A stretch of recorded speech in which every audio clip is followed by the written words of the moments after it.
Assalamualaikum. Okay, dah petang, on the way nak balik. Ni pokok labu. Itu hari ada tertengok. Ya dah ada buah. Ni buah dia. Buah dia dah macam tu lah.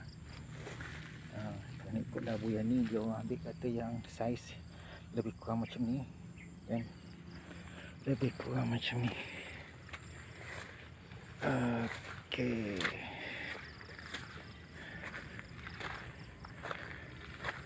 Dia walaupun sini Bukit Merbau tanah dia berpasir, tapi bila hujan terlebih lebat dia air bertakun juga.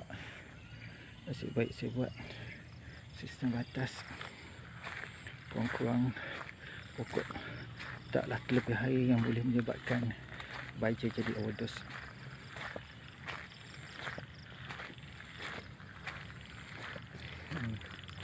Pokok limau pun alhamdulillah dah keluar daun baru, cuma kena jaga, aku kena serangga. Ni pun yang ni 5 sangkis Bali.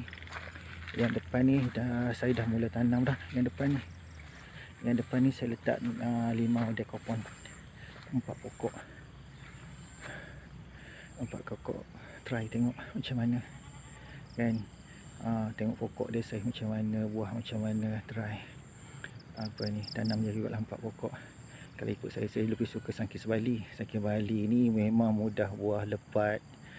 Letak baju subuh pun keluar buah. Buah pemanis.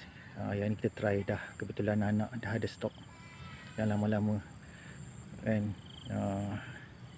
Okey, saya rasa yang tu je untuk kita petang ni. Jumpa lagi. Okey, assalamualaikum.